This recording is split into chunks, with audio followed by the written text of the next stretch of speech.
इंदु भूषण जी से मैं बात करता हूं और आज 1 फरवरी और मंगलवार का दिन है। मैं इंदु जी से बात करता हूं, पूरा परिचय लूँगा। बड़ा सामाजिक काम इन्होंने किया है और बीजेपी से जुड़े हुए हैं। और क्या स्थिति रहेगी, मेयर का चुनाव आम जनता के द्वारा मेयर चुन के जाएंगे, ड्यूटी ऑफ मेयर चुन के जाएंगे, और क्या इनकी लड़ने की मंशा है, मैं इनसे बात करता हूँ और पूरा परिचय लेता हूँ।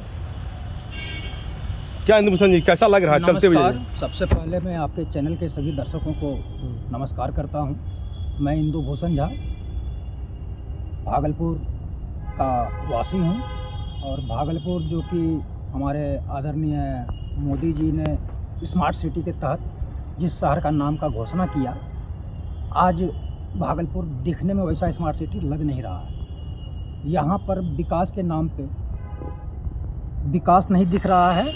सुनने में आया है कि जो भी पैसा आया था सरकार से वो भी लौट गया है। इस परिस्थिति में भागलपुर का जो विकास का सपना हम लोग जो बचपन से देखते आए हैं वो कैसे संभव होगा। आप लोग को भी मालूम है कि भागलपुर में सफाई का भी दयनीय स्थिति है। हर जगह पे कचरा आपको नज़र आता होगा। स्मार्ट सिटी के नाम पे केवल यहाँ घोटाला ही हो रहा है। सिर्फ एक जगह है संडिस कंपाउंड, जिसके इर्द गिर्द ही ये स्मार्ट सिटी का काम आपको दिख रहा होगा। आज हम लोगों को गर्व है कि हम लोग तिलका मांझी भागलपुर यूनिवर्सिटी के विद्यार्थी रहे हैं, लेकिन आपको मालूम होगा कि तिलका मांझी का जो है मूर्ति, जो पिछले कुछ दिनों पहले एक विक्षिप्त व्यक्तियों के द्वारा तोड़फोड़ कर दिया गया था, उसे भी प्रशासन की तरफ से उसको रिपेयर कराया गया। लेकिन मैं आपके चैनल के माध्यम से सरकार से मांग करता हूं कि हमारे तिलका मांझी, जो कि इतिहास में जिनका नाम है, भागलपुर को अपना पहचान मिलता है तिलका मांझी से, आज उनकी प्रतिमा या फिर उनका जो वहाँ पे फांसी स्थल है वो भी दयनीय स्थिति में है। मैं मांग करता हूँ कि उनका एक बड़ा विशाल प्रतिमा। किस पद के लिए दावेदारी में हैं आप भागलपुर से? देखिए, मैं रोस्टर अभी आया नहीं है। जब रोस्टर आ जाएगा तो मैं उप महापौर के बारे में सोच रहा हूँ। ऐसे मेरी चुनाव लड़ने की कोई मानसिकता नहीं। पूर्व का वासी हूँ और पिछले 20-25 साल से सामाजिक कार्यों में भी सक्रिय रहा हूँ। चूँकि नाला की गंदगी को साफ करने के लिए नाले में उतरना पड़ता है, उसी तरह राजनीतिक गंदगी को दूर करने के लिए राजनीति में आना पड़ेगा। और आशा करता हूं कि भागलपुर की जनता का आशीर्वाद मिलेगा। क्या नगर निगम की कैसी कार्यशैली आपको लग रही है? अभी तो दयनीय है। क्या लगता है कि आप यदि जनता से क्या मांग करते हैं, भागलपुर की आम जनता से? भागलपुर की आम जनता से मांग यही करूंगा कि स्वच्छ छवि, ईमानदार छवि के चेहरे को अपना मत दें। पहली बार भागलपुर के इतिहास में मेयर और उप मेयर का चुनाव आम जनता के हाथों होगा।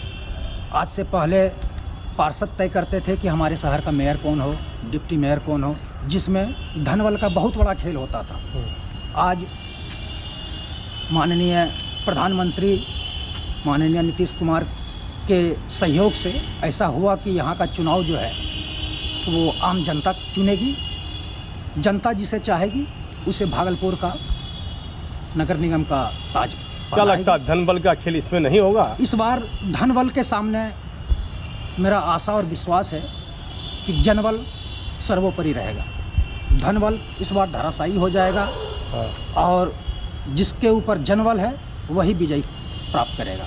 बीजेपी के आप मीडिया प्रभारी हैं जी, तो क्या इस पर कहना चाहिएगा? कितने सालों से बीजेपी में यहाँ पर हैं?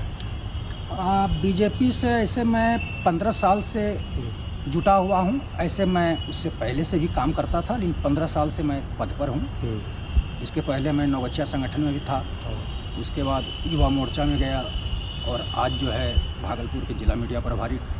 तो अचानक क्या लग रहा है, उप मेयर के लिए दावेदारी आप ठोकने लगे, इस पर क्या है? पहले से कोई विचार था या नहीं? विकास को मुद्दा को देखते हुए मैं इस फील्ड में उतर रहा हूँ। क्या स्मार्ट सिटी का काम धरातल में नहीं हो रहा, आपको लग रहा है क्या? आप भी इसी शहर के वासी हैं, क्या आपको लग रहा है कि स्मार्ट सिटी का काम हो रहा है? मुझे देखिए, इसका जवाब मैं नहीं दूंगा, मेरे एक साथ व्यक्ति हैं, उनसे बात करता हूँ। आइए भैया, क्या नाम हुआ आपका? मेरा नाम रजनीश कुमार सिंह है। रजनीश जी, कैसा लग रहा है आपको स्मार्ट सिटी को लेकर? क्या बोलिएगा इसमें? स्मार्ट सिटी है। हाँ मैं बहुत पहले से जुड़ा हुआ हूँ सेंडिस कंपाउंड से, बचपन से आना जाना है। हाँ और सेंडिस कंपाउंड से संबंधित कई बार जनहित याचिका भी दायर कर चुका हूँ। उसमें इंदू जी का भी बहुत सहयोग है, संयोग से टहलते हुए ये भी मिल गए। ऐसा है कि स्मार्ट सिटी के नाम पर ये खर्च जो किया जा रहा है सेंडिस कंपाउंड में, यह बिल्कुल ही बेकार है। बच्चों के खेलने के मैदान को सीमित करके और तरह तरह की चीज़ों का विकास करना, ये आम बच्चों को खेलने की जगह का बिल्कुल अभाव हो जाएगा इस शहर में। आप पुराने पत्रकार हैं, आप स्वयं दिल से पूछ के बताइए कि भागलपुर शहर में आम बच्चों को खेलने के लिए कितने मैदान। एक मैदान सेंडिस कंपाउंड था जिसमें इसके चारों तरफ बसे हुए मोहल्ले, लगभग कितने वार्ड इससे जुड़े हुए हैं ये आप खुद जानते हैं। इतने बच्चों का जो खेल का अभ्यास था, चाहे वो क्रिकेट हो, हॉकी हो, वॉलीबॉल हो, फुटबॉल हो, खो खो हो, कबड्डी हो, या जो आम जो किसी अभ्यर्थी हैं किसी सेना के अथवा पुलिस के, वो सब भी करते हैं यहाँ पर अभ्यास। इन लोगों का जो ये स्थान आप जाकर घूम कर देख लीजिए, कहीं मिट्टी कोड़ा हुआ है, कहीं, और विकास करने के बाद बिल्कुल ये स्थान सीमित हो जाएगा। तो चलिए एक लाइन में जवाब दीजिए, क्या बोलना चाहते हैं मुख्यमंत्री नीतीश कुमार को इस मुद्दे पर? बाद में इंदु जी से बारे में बात करूँगा, इंदु जी के बारे में बात करूँगा। देखिए, विकास का मैं बाधक नहीं बनना चाहता हूँ, पहला बात, क्योंकि विकास किया जा चुका है। मेरा एक ही डिमांड है कि इतना खर्च अगर किया जा रहा है सेंडिस कंपाउंड में, तो भागलपुर के धरोहर और एक शहीद तिलका मांझी की कांसे की प्रतिमा स्मार्ट सिटी की तरफ से बनवा दी जाए, ताकि जो है उनके इतिहास को और थोड़ा बल मिले। अभी तक तो कोई प्रशासन यह मानने की तैयार ही नहीं है कि तिलका मांझी कोई थे। उसको स्थापित करने के लिए क्लीवलैंड मेमोरियल को स्थापित कराया गया हाई कोर्ट के माध्यम से। बावजूद प्रतिमा क्षतिग्रस्त हो गई है, पुरानी प्रतिमा है। स्मार्ट सिटी के नाम पर कई रोड, कई जो है पार्क बनाने के नाम पर एक सेंडिस कंपाउंड बना रहे हैं। मेरा प्रशासन से यही डिमांड है कि एक कांसे की भव्य प्रतिमा इस आदिवासी शहीद के लिए बना दी जाए। इंदु जी का बताइए, ये उप मेयर के दावेदार हैं। इंदु जी अगर उप मेयर के दावेदार हैं तो मैं तो सबसे पहले इनसे कहूँगा कि भाई, मेरे तरफ से ये रहेगा कि इस शहीद को स्थापित करने के लिए एक मूर्ति की स्थापना करवा दें। और ये एक स्वच्छ छवि के व्यक्ति हैं, जब भी मैं इनसे मिला हूँ तो इन्होंने बहुत अच्छे तरह से मेरे बात को संज्ञान लिया है। और इसलिए उम्मीद करता हूँ कि साधारण जनता के बीच जब ये डिप्टी मेयर अगर बन जाते हैं तो निश्चित तौर पर ये साधारण जनता की बात सुनेंगे, ऐसा मेरा पूरा विश्वास है। क्या नाम हुआ आपका? रजनीश कुमार। रजनीश जी, क्या लगता है इंद्रू जी, अब आप आ जाइए ड्यूटी उप मेयर के चुनाव के बारे में। जी, क्या मतलब किस तरह से चुनाव लड़िएगा? आपको सब कुछ चाहिए, धन बल, जनता का सहयोग, लोगों का सहयोग। बिल्कुल बिल्कुल, बगैर उसके तो संभव नहीं है। और भागलपुर की जनता के भरोसे ही ऐसा मैं सोच रहा हूँ।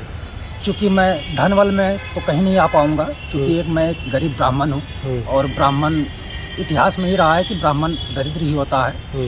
लेकिन मेरे आत्मबल में इतनी शक्ति है कि मैं जनता के भरोसे भागलपुर का विकास करने का सोच रहा हूँ। कहाँ से पढ़ाई लिखाई आपने की है? मेरी पढ़ाई लिखाई यहीं भागलपुर से हुई है। कैसा सहयोग रहा माता पिता का जीवन में? बिल्कुल अच्छा रहा। पिछले 2 साल पहले हमारी माताजी का निधन हो गया था डेंगू के चलते। और पिताजी हमारे अभी हैं। कैसा परिवार का सहयोग मिल रहा है पिताजी का? और हाँ, पिताजी का भी आशीर्वाद है मेरे साथ। उन्होंने भी कहा कि भाई तुम को अगर समाज सेवा में ही मन लगता है तो उसी में रहो। तो भागलपुर की जनता से क्या उम्मीद रखते हैं? क्या मतलब मेरे चैनल के माध्यम से कहना चाहिएगा भागलपुर की आम जनता को? भागलपुर की जनता को मैं ये कहना चाहूँगा कि प्रत्याशियों अभी जो देख रहे हैं समाचार पत्रों के माध्यम से या शहर में होर्डिंग पोस्टर के माध्यम से, एक से एक प्रत्याशी नज़र आ रहे हैं। लेकिन मैं यही कहूँगा कि आपको अगर सरकार ने पावर दिया कि आप अपना मेयर चुने, डिप्टी मेयर चुने, तो इसका सही इस्तेमाल कीजिएगा। अपने मत का जहाँ पे आपको सही मायने में देना है, जो आपको सही कैंडिडेट समझ में आए, आप उसको जिता के यहाँ के मेयर डिप्टी मेयर का कुर्सी पे बैठाएं। पूरा परिचय अपना दीजिए। इंदु भूषण झा। देखिए, इंदु भूषण झा जी से मैंने बात की और लगातार मैं बात करता रहूँगा। जैसे जैसे मेयर और उप महापौर का चुनाव जो जनता के द्वारा निर्धारित होगा, राज्य सरकार का क्या आदेश आता है और लगातार जो व्यक्ति इस उम्मीदवार में खड़े होंगे मेयर उप महापौर के लिए, आप मेरे चैनल के माध्यम से उनकी बातों को मैं प्रमुखता से रखूंगा। आप देखिए कहां तक इनको समर्थन जनता का मिलता है, किस तरह की ये तैयारी करते हैं। एक सामाजिक व्यक्ति हैं और कई पार्टियों से इनका लगाव रहा है, कई संगठन से ये जुड़े हुए हैं। इनके